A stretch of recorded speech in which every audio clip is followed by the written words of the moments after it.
Indiana in the Morning, presented by First Commonwealth Bank. Time to be first member FDIC. I'm Josh Widdowson, and for Todd Marino, who will be back with us on Friday morning. He is at Heritage Conference Media Day for baseball, softball teams.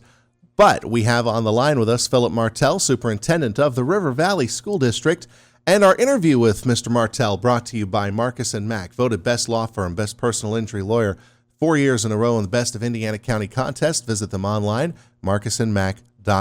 Phil, good morning. How are you, sir? I'm doing great, Josh. Great to hear from you. Nice to talk. Good to talk with you once again, sir. It's been a bit busy over at River Valley School District complexes. I was taking a look at the agenda from last meeting, a couple of items with the new stadium over there. Just kind of, it seems like little things that just need to be ticked off a checklist.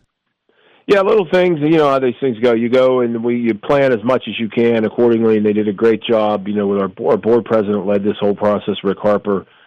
I'm working with Brian Forrest and his team, and I will tell you, it went as smooth as can be. But little things, I forgot about that. Maybe that's something we should have added. And, so we're just kind of tightening up some things, some small things, and then everything will be complete.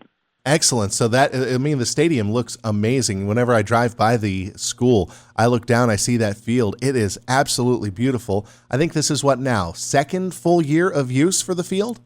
Yeah, second full use of the field, but now the field house and everything obviously was the first year, with that completion. But yeah, no, it's and we're getting a lot of use out of it, and I know that they're looking to, they're looking to do a lot of other things with it too, and then keep opening it up to the community to be able to walk on the track and to use the facility and that. So those are the logistics that Jeff Dixon and, one of our board members, Connie Constantino, they're trying to get worked out to figure out what that all looks like. And we're very proud of that. Who knows? We could see some good community events over there.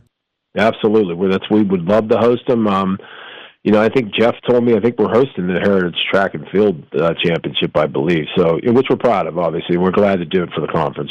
Nice. That is nice. It's going to bring in a lot of people from all over the place, and that also it's a one-day revenue boost for the area too. Absolutely. All right, so let's talk about things at the STEAM Academy. How are things over there? Things are great. We're actually, we're going to come into basically our fourth and fifth year in some cases, and so we have our freshman tours and sign-ups. So right now, we have 63 of our 93 freshmen looking to take a program next year at the STEAM Academy. So what we did here is worked. We have the data now to prove it. Just the introduction of career readiness and common career languages and exploration at an earlier age. Now you're starting to see the real benefits of that because these are kids that are coming up out of the 5th, 6th grade and then, obviously coming in the 10th grade next year and have the ability to do that. So we're very proud of that, and we're and it's a pivot, Josh, nationally. I mean, the College for All model it's pivoting. Kids are figuring out they don't want this enormous amount of debt, and there are so many jobs out there that are available now. How do we get them ready for that? And that's what we do the best here. That's one of the things that I was going to say is that the STEAM Academy can really pivot into several different directions.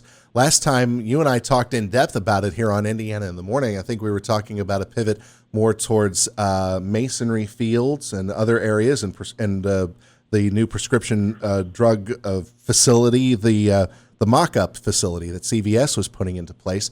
Have you seen any other kind of swerves coming up? We have. I mean, there's just, especially now we work close with Byron and his team at the county, with the development of the Homer Center facility and namely the data centers too. So some of the different trends in workforce development from the cybersecurity perspective as we're referring to data centers, we're starting to look at how we articulate those and implement some of those trends into our programs. Obviously, better fit our students. And we're going to announce here probably in a few weeks too. We developed the cybersecurity curriculum for the Pennsylvania Department of Education to become an official career and technical education program statewide. We were notified yesterday that they did approve that.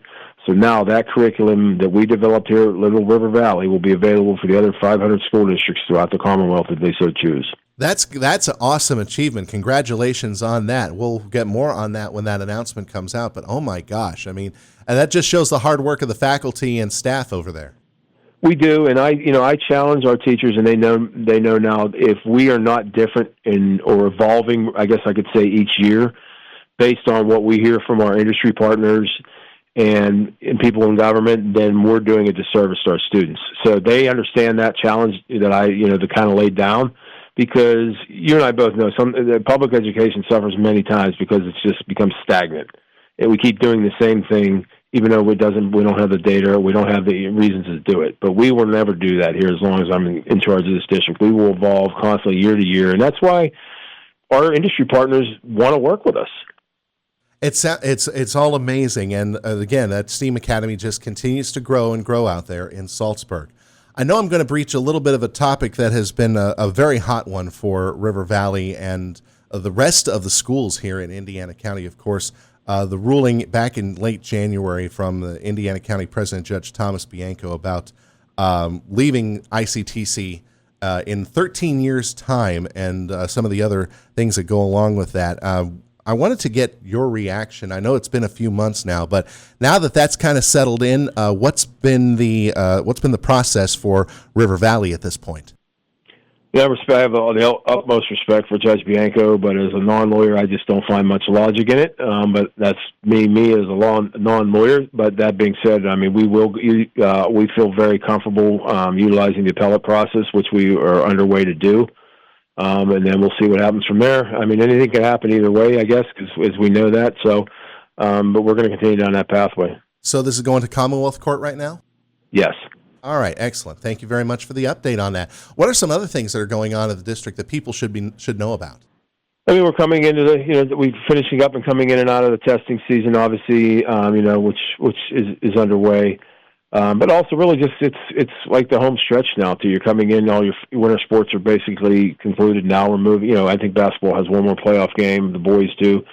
But getting the spring sports underway and really just getting prepared for graduation and prom and those things. So it's just kind of because before you know it, summer will be here. Where has the school year gone?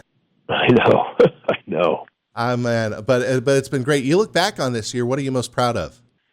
I'm most proud of just how we have such great students and we have such a great staff. And so because of that, we've not lost many teachers that have left River Valley other than, for another educational job. But we're continuing able to do things for our kids.